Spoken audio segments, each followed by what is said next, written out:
Sekarang nih, masalah nih ya. Masalah nggak jalan, ini panjang lebar. Itu beritanya bukan hanya berita, tapi komennya di WA juga. Banyak pertanyaan lah, apa sel itu ngambek ya? Karena LNG-nya dipindah ke darat. Kemudian pertanyaan kedua, apakah kalau nggak ada sel, masalah terkendala? Artinya mati, benar-benar mati masalah itu tanpa sel. Menurut saya enggak, sel penting. Tapi sebetulnya bukan yang dia kunci banget, enggak. Ya kan? Nah, terus kalau enggak nanti melaksanakan proyeknya gimana, nanti kita singgung sedikit ya. Ya, kendala apa sih di masalah itu selain sel? Nah, ini juga perlu kita bahas. Ini tadi udah. Jadi saya ingin menyampaikan bahwa alternatif kalau tidak LNG itu banyak, tetapi nggak ada yang cocok nih untuk Maluku Tenggara, kira-kira gitu ya. Even for Indonesia, 40 pabrik pupuk pun nggak masuk akal gitu ya. Sekedar mengingatkan, masalah itu kan sebetulnya copy paste dengan scale up dari FLNG Prelude ya di Australia ya. Jadi rujukannya sel untuk masalah itu adalah FLNG Prelude Australia. Cuman di Prelude itu 3,6 juta ton kapasitasnya, mau dijadikan 9,5 juta ton per tahun. Dinaikkan kapasitasnya tiga kali lipat. Padahal waktu itu 2015-2016 ya, itu 3,6 aja belum proven. Makanya terjadilah apa yang terjadi sekarang. Ya kan? Prelude terlambat hampir 1 tahun. Biayanya membengkak 70% dari yang diperkirakan awal. Jadi untuk kapasitas 3,6 itu tadinya diperkirakan sekitar 10 billion US dollar, membengkak menjadi 17. Ada yang bilang 19, ada yang bilang 23. Ini gampang di search di internet.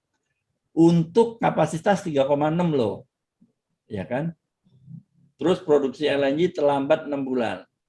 Terus sejak 2000 Januari 2020 berhenti operasi.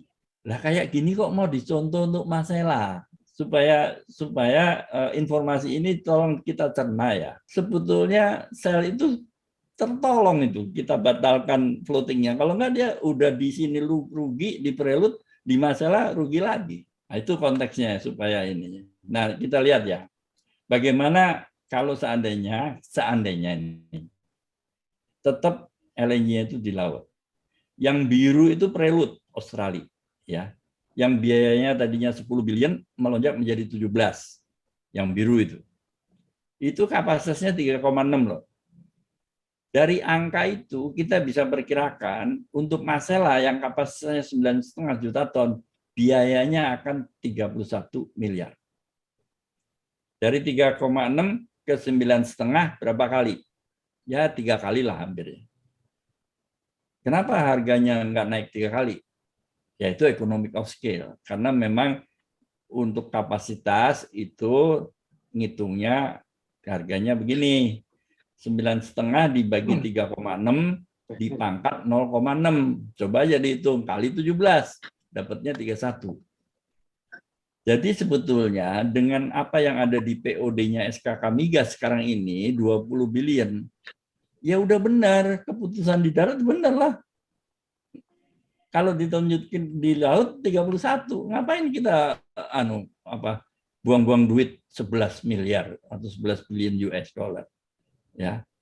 Masalahnya juga yang di darat itu kita sudah sangat familiar. Jadi akurasi dari data cost-nya itu sebetulnya sudah referensinya banyak. Proyek di Indonesia Arun, Bontang, Tangguh. Itu sama kurang lebih ukurannya ya.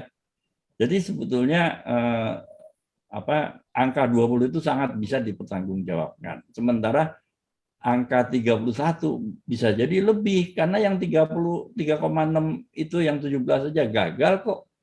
Bagaimana kalau yang 9,5 itu gagal kan? Jadi sebetulnya ngomong atau tidak sebetulnya sel itu diselamatkan oleh kita dengan ke darat.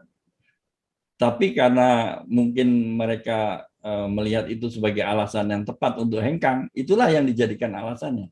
Kambing hitam lah kira-kira gitu ya. Jadi keputusan kita sudah tepat.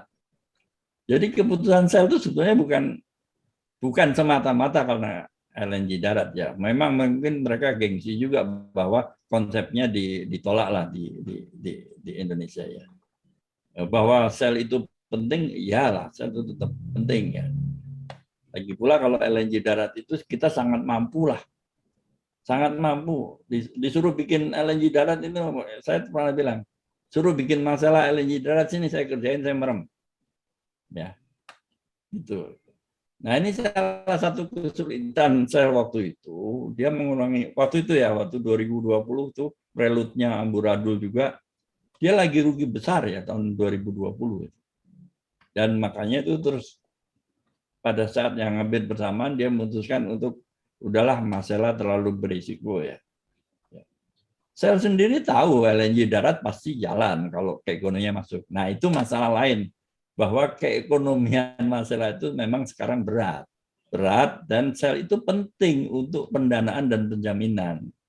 Karena kalau 20 billion ya, seandainya ini di darat 20 billion, dari bank 70, saya ragu sih bisa 70 untuk proyek segini. Ya taruhlah 70 lah. Berarti 30% equity. 30% equity itu kalau dari 20 billion, 6.000 juta dolar.